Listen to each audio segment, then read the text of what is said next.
please subscribe and don't forget to press the bell icon to get notified whenever we upload a new video.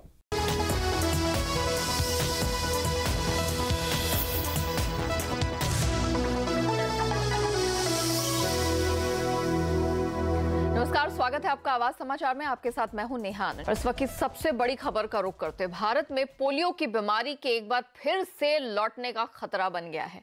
देश में polio vaccine की बड़ी supply करने वाली company बायोमेड के oral vaccine में प्रतिबंधित टाइप 2 वायरस का स्ट्रेन पाया गया है। बायोमेड के मैनेजिंग डायरेक्टर एसपी गर्ग को हिरासत में ले लिया गया है। इस खबर पर विस्तार से बात करने के लिए हमारे संवाददाता प्रतीक श्रीवास्तव और गाजियाबाद के एसएसपी वैभव कृष्णा साहब जुड़ चुके हैं। प्रतीक, सबसे पहले मैं आपसे डिटेल जानना चाहूंगी कि एग्जैक्टली ये मामला क्या है, कैसे इसका इंस्पेक्शन हुआ, कैसे पता चला इसके बारे में? देखिए, 2 बूंद जिंदगी की या फिर 2 बूंद वायरस की, ये बड़ा सवाल उठ गया है क्योंकि जो सरकारी वैक्सीनेशन प्रोग्राम है उसमें सबसे बड़े रूप से जो दवा की सप्लाई करने वाली कंपनी है बायोमेड, उसके वैक्सीन में PV2 नाम का जो वायरस स्ट्रेन है वो पाया गया है। इसको भारत में 2016 में ही प्रतिबंधित किया जा चुका था।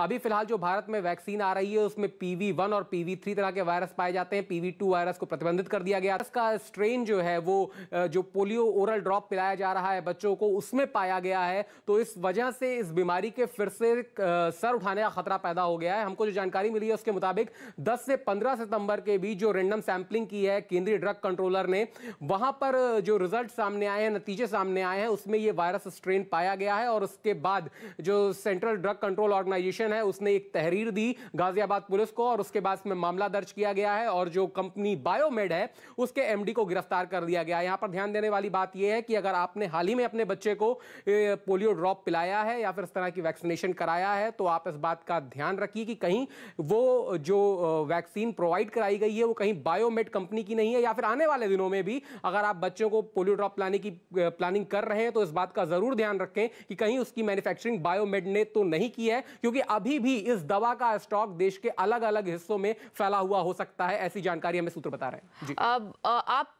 प्रतीक वैसे काफी सारे डॉक्टर्स से बात करते हैं, मेडिकल साइड आपके बीच रही है। मुझे ये बताइए कि अगर बच्चों को बायोमेड की ही ये जो पोलियो की दवाई दी गई है तो इसका फॉल आउट क्या हो सकता है आगे जाके, और क्या डॉक्टर्स कुछ ये बता पा रहे हैं कि यहाँ पर इमीडिएट एक्शन क्या लिया जा सकता है, इफ एट ऑल अगर आपकी बात हुई है उस पर? जी देखिए, ये एक तरह की प्रतिरोधी वैक्सीन है। अगर आप इसको इस तरीके से समझिए कि अगर किसी व्यक्ति को सांप ने काट लिया है और उसको अगर इंजेक्शन जो दिया जाता है, जो एंटीडोज दिया जाता है, वो भी सांप के जहर से ही तैयार होता है उसको काटने के लिए। लेकिन अगर वो वायरस ऑलरेडी, अगर आपके पास वो जहर मौजूद नहीं है और आपको उसका एंटीडोज दे दिया गया तो वो भी आपके शरीर को नुकसान ही पहुंचाएगा। ठीक इसी तरीके से ये जो पोलियो का वैक्सीनेशन तैयार होता है वो पोलियो के वायरस के एंटीडोज के जरिए ही तैयार किया जाता है। और अगर किसी व्यक्ति को ये एंटीडोज दिया गया है किसी बच्चे को और उस वायरस के स्ट्रेन ऑलरेडी भारत में चूंकि अब खत्म हो चुके हैं, उस तरह का वायरस भारत में मौजूद नहीं है, तो दोबारा से ये पोलियो का खतरा पैदा हो सकता है। प्रतीक, इसमें मैं डिटेल में आपसे बात करूंगी, लेकिन हमारे साथ गाजियाबाद के एसएसपी वैभव कृष्णा साहब भी जुड़ चुके हैं। और कृष्णा सर, आपसे मैं जानना चाहूंगी क्योंकि एक ये बड़ा मामला सामने निकल कर आया है और बायोमेड के एमडी की गिरफ्तारी, ये कोई छोटी बात नहीं है। मुझे बताइए कि कहां से ये शिकायत दर्ज हुई, क्या क्या डिटेल आपके पास थी और किसने ये शिकायत दर्ज की? जरा डिटेल में खुल के बताएंगे क्या कुछ हुआ? देखिए, ये 27 सितंबर को अभी 2 दिन पहले सेंट्रल गवर्नमेंट के health and family welfare department के रिप्रेजेंटेटिव के द्वारा एफआईआर दर्ज कराई गई है, जिसमें एलिगेशन लगाया गया था कि इनकी वैक्सीन्स की रैंडम सैंपलिंग की गई और उनकी लैब्स में फिर जांच की गई तो इसमें जो पोलियो का वायरस स्ट्रेन 2 है वो पाया गया। और इसमें जो एमडी हैं इनकी गलती निकाली गई कि बायोमेड कंपनी इसे डिलिबरेटली अभी भी इंस्ट्रक्शंस इस संबंध में है कि ना बनाया जाए, उसके बाद भी ये लोग उसका मैन्युफैक्चरिंग कर रहे हैं। एफआईआर उसके बेसिस पे दर्ज की गई और इनकी गिरफ्तारी इसमें की गई है। तो सर, अब यहाँ आगे क्या एक्शन हो सकता है, क्योंकि अब तो काफी खतरा बताया जा रहा है जिन बच्चों को ये दी गई है उनकी जान के लिए, तो अब काफी खतरे वाली बात हो सकती है, क्योंकि अब तक हम बड़े प्राउडली कह रहे थे कि दुनिया से क्या भारत से भी ये जो टाइप 2 वायरस है वो निकल चुका है। बच्चे पूरी तरह से एटलीस्ट पोलियो के वायरस से तो यहाँ पर सेफ ही हैं, लेकिन अब यहाँ से आगे क्या एक्शन लिया जा सकता है, कितना गंभीर हो सकता है ये? देखिए, इसकी पूरे प्रकरण की जांच के लिए स्पेशल इन्वेस्टिगेशन टीम मेरे द्वारा बनाई गई है, जो कि इस केस को अच्छे से इन्वेस्टिगेट कर रही है, और जो भी इसमें लीगल एक्शन और भी लोगों के खिलाफ बनता है वो लीगल एक्शन लिया जाएगा। ओके सर, एक आखिरी सवाल, ये गाजियाबाद में ये मामला क्यों दर्ज हुआ, अगर आप ये जरा समझा सकें? चूंकि कंपनी यहाँ की गाजियाबाद की है और यहीं से इसका जो भी इंस्ट्रक्शंस गए होंगे बनाने के लिए, वो यहाँ पे यहीं से गए होंगे, इस वजह से गाजियाबाद में मामला दर्ज किया गया है। ओके शुक्रिया सर हमारे साथ जुड़ने के लिए, वो डिटेल्स देने के लिए। प्रतीक, एक आखिरी सवाल मैं आपसे पूछना चाहूंगी, क्योंकि बायोमेड एक बड़ी कंपनी है और सरकार के लिए, क्योंकि सरकार एक बहुत बड़े पैमाने पर पोलियो मुक्त भारत का अभियान चलाती रही है और अभी भी वो वाइडली स्प्रेड है, मुझे बताइए क्या यहाँ पे अब दवाएं रिकॉल होती हुई दिखाई देंगी? क्या कुछ ऐसी सिचुएशन दिखाई दे रही है? जो बड़े मेडिकल बोर्ड्स हैं, क्या उनसे कुछ बातचीत हो पाई है? क्या यहाँ पर एहतियात आगे बढ़ता जा सकता है? देखिए, हमारे जो गवर्नमेंट सोर्सेज हैं उनसे बात हुई है कि इस मामले को लेकर काफ़ी ज़्यादा वो संवेदनशील हैं, क्योंकि गवर्नमेंट का जो टीकाकरण अभियान है, यानी कि पोलियो ड्रॉप का जो वैक्सीनेशन होता है, उसमें सबसे ज़्यादा जो अगर वैक्सीन की सप्लाई होती है वो इसी कंपनी के द्वारा की जाती है। ऐसे में जो है ये खतरा बना हुआ है कि ये वैक्सीन की सप्लाई कहाँ कहाँ पर की गई है, किस तरीके से की गई है, और इंस्ट्रक्शन जाहिर तौर पर इस बात के जारी कर दिए गए हैं कि जो भी पोलियो ड्रॉप की वैक्सीन बच्चों को पिलाई जा रही है उसको अब दोबारा टेस्टिंग के बगैर बच्चों को ना दिया जाए, और जो स्टॉक मौजूद है उसको रिकॉल करने की प्रक्रिया शुरू भी हो चुकी है, जो जानकारी मिली है सूत्रों के हवाले से। हालांकि आधिकारिक तौर पर हमने स्वास्थ्य मंत्रालय के अधिकारियों से संपर्क करने की कोशिश की, लेकिन उनकी तरफ से कोई आधिकारिक बयान इस मामले में नहीं आया है, क्योंकि काफी बड़े सवाल हो गए हैं, क्योंकि देश के किन किन हिस्सों में इस वैक्सीन की अभी तक सप्लाई की गई है और किन किन बच्चों को पिलाया गया है और उसके लिए क्या प्रिवेंटिव मेजर्स लिए जा रहे हैं, अभी तक इस बारे में कुछ भी स्पष्ट जानकारी निकलकर सामने नहीं आ पाई है। जी शुक्रिया प्रतीक वो सारी डिटेल्स रखने के लिए। लेकिन एक बात हम अपने दर्शकों के साथ फिर से कहना चाहेंगे कि अगर आपके छोटे बच्चे हैं, 5 साल से छोटे बच्चे, और आप उनको पोलियो की ओरल वैक्सीन देने जा रहे हैं, प्लीज इस बात का ख्याल जरूर रखिएगा कि वो कहीं बायोमेड कंपनी की तो बनी हुई नहीं है, और अगर आपने हाल फिलहाल में ही ये ओरल वैक्सीन करवाई है तो प्लीज एक बार डॉक्टर से संपर्क जरूर कर लें। चलिए आगे बढ़ते हैं और कुछ और बड़ी खबरों का रुख करते हैं। कर्ज और कैश की किल्लत से जूझ रही IL&FS के लिए आज का दिन काफी महत्वपूर्ण है। आज कंपनी बोर्ड की बैठक है। इससे पहले कंपनी को उम्मीद की कुछ रोशनी मिली है LIC के चेयरमैन की तरफ से। वित्त मंत्रालय में हुई बैठक के बाद LIC चेयरमैन ने कहा है कि वो कंपनी में हिस्सेदारी बढ़ाने के लिए तैयार हैं।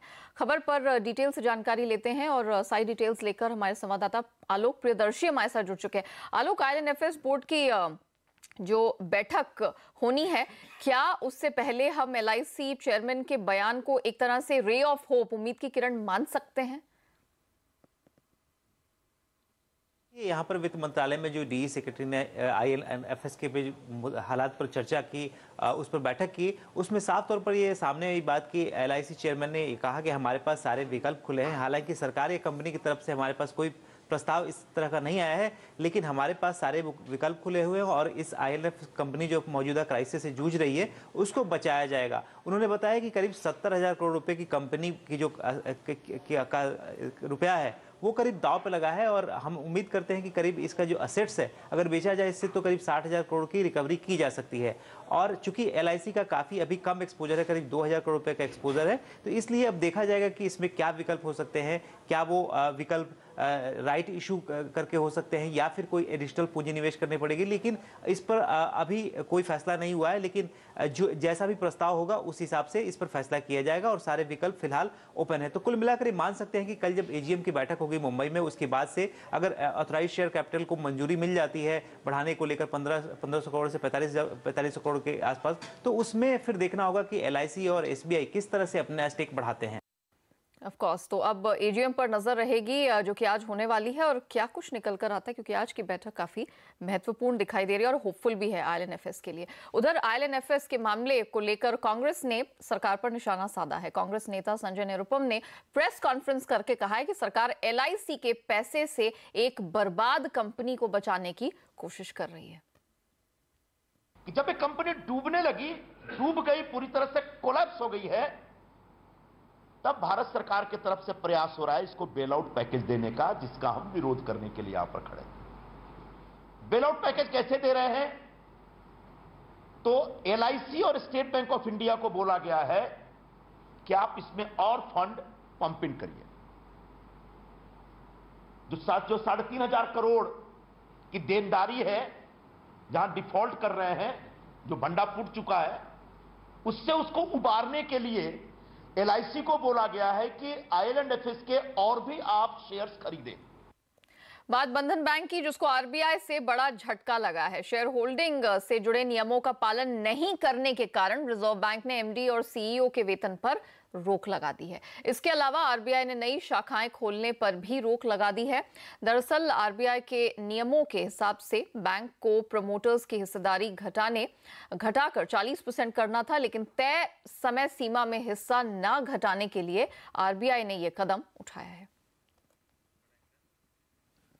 भारत का leading exchange Bombay stock exchange 1 अक्टूबर यानी कि सोमवार से अपने प्लेटफॉर्म पर कमोडिटी डेरिवेटिव ट्रेडिंग शुरू करने की तैयारी में है। शुरुआत मेटल्स में ट्रेडिंग के साथ की जाएगी। BSE को सेबी से सोने और चांदी के डिलीवरी बेस वायदा कॉन्ट्रैक्ट को भी शुरू करने की इजाजत मिल गई है। सोने में 1 किलो और चांदी में 30 किलो के कॉन्ट्रैक्ट के साथ ये शुरुआत होगी और शुरुआती दौर में सोने और चांदी के लिए जो डिलीवरी सेंटर है वो अहमदाबाद होगा। बाद में और भी डिलीवरी सेंटर्स पूरे देश में खोले जाएंगे। कमोडिटी मार्केट में कारोबारियों को खींचने के लिए, पार्टिसिपेशन बढ़ाने के लिए पहले साल में कमोडिटी मार्केट के ऑपरेशंस में ट्रांजैक्शन फीस को भी हटा दिया गया है। GST काउंसिल की बैठक में आपदा राहत सेस पर सहमति नहीं बन पाई है। कुछ राज्यों के विरोध के बाद काउंसिल ने इस पर विचार के लिए एक मंत्रियों के समूह का गठन किया है, जो इस मामले पर विचार करेगा।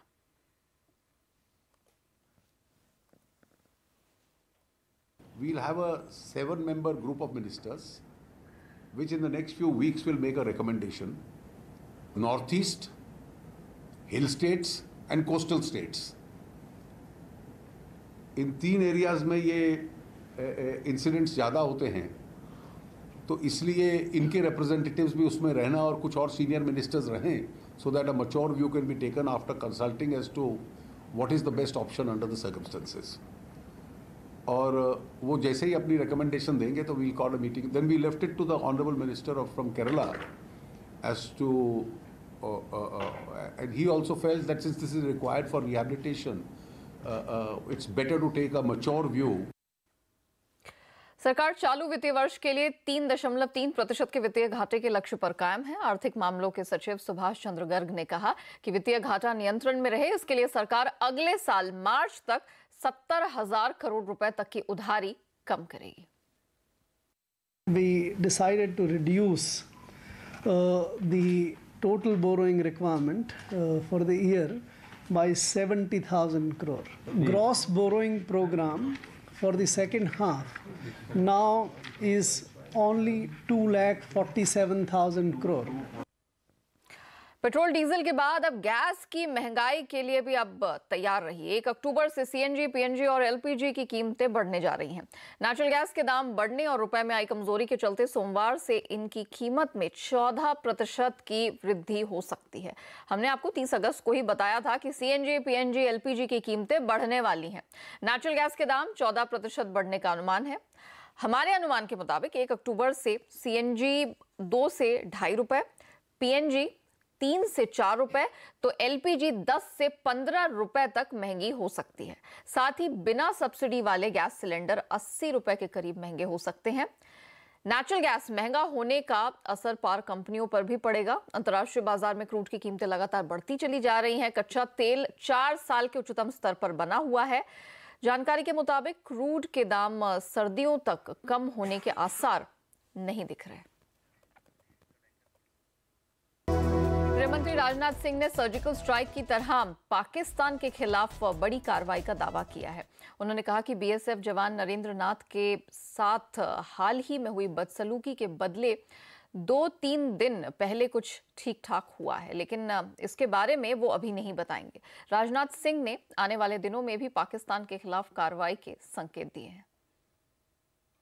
लोग कभी कभी कहते हैं कि हमारे बॉर्डर सिक्योरिटी फोर्स का जवान अभी उसके साथ जिस तरीके से बदसलूकी की है पाकिस्तान के लोगों ने, शायद आप लोगों ने देखा होगा कुछ हुआ है, मैं बताऊंगा नहीं क्योंकि बतलाया भी नहीं, हुआ है, ठीक ठाक हुआ है, विश्वास रखना बहुत ठीक ठाक हुआ है 2-3 दिन पहले, मालूम होगा कुछ लोगों को जरूर मालूम हुआ है, और आगे भी देखिएगा क्या होगा। फेसबुक के 5 करोड़ यूजर्स का डेटा हैक हो गया है। फेसबुक के मुताबिक सुरक्षा में खामी की वजह से ऐसा हुआ है। हैकर्स को इन यूजर्स के खातों का अधिकार मिल गया। हालांकि फेसबुक ने इस खामी को दूर कर दिया है और साइबर क्राइम ब्रांच को जानकारी दे दी है। फेसबुक ने माना है कि हैकर्स ने फेसबुक के फीचर व्यू एज को यूजर्स के अकाउंट को हैक करने के लिए इस्तेमाल किया।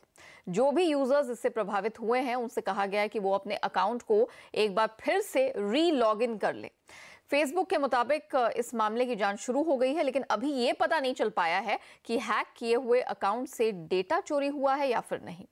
फेसबुक में यूजर्स से माफी भी मांगी है। व्यू एज एक ऐसा फीचर होता है जिससे यूजर्स देख सकते हैं कि उनकी प्रोफाइल किस तरह दिखती है। फेसबुक ने 5 करोड़ यूजर्स के अकाउंट को रीसेट कर दिया है। सरकार चाहती है कि 2 साल में आपको 5G सेवाएं मिलने लगे। नई टेलीकॉम पॉलिसी जारी होने के बाद इंडस्ट्री भी इसके लिए तैयार दिखाई देती है, लेकिन स्पेक्ट्रम की सही कीमत और सरकार का व्यवहारिक रवैया ही तय करेगा कि 2020 में आप 5G फोन चला पाएंगे या फिर नहीं। नई टेलीकॉम पॉलिसी में सरकार ने 2020 तक 5G सेवाएं शुरू करने का लक्ष्य रखा है।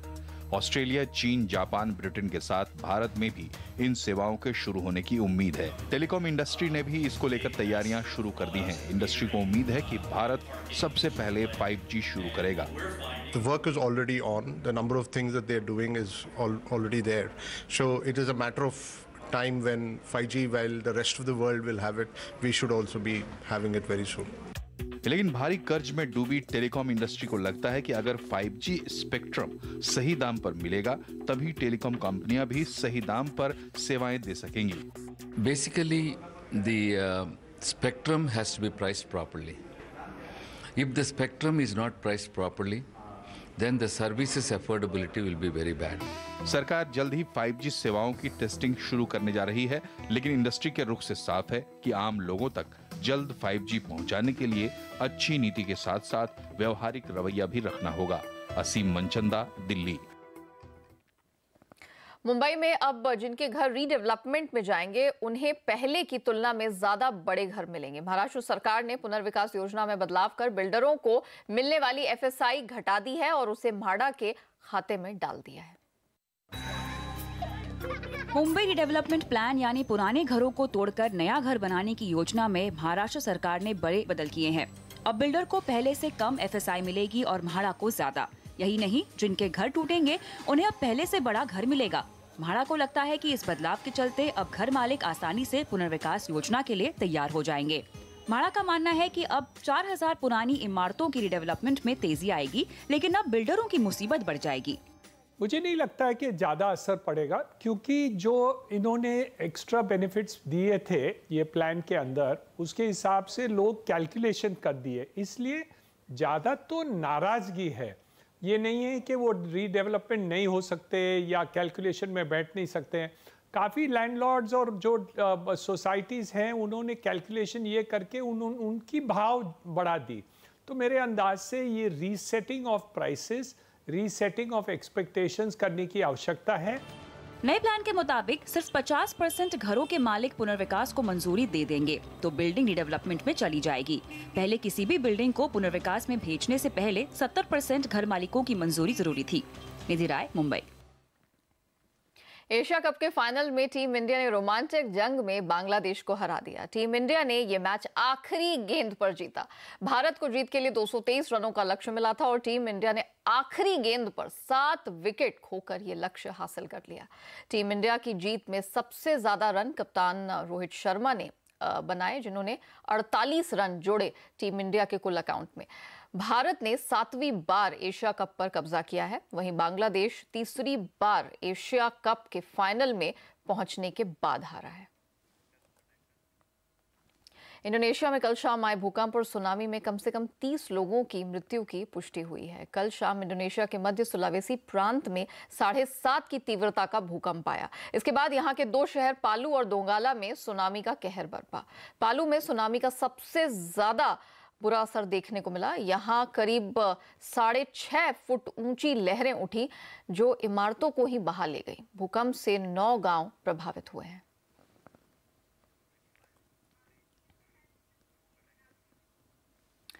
और इस बुलेटिन में फिलहाल इतना ही, लेकिन खबरों पर लगातार अपडेट के लिए CNBC आवाज से जुड़े रहिए ट्विटर, फेसबुक और यूट्यूब के जरिए।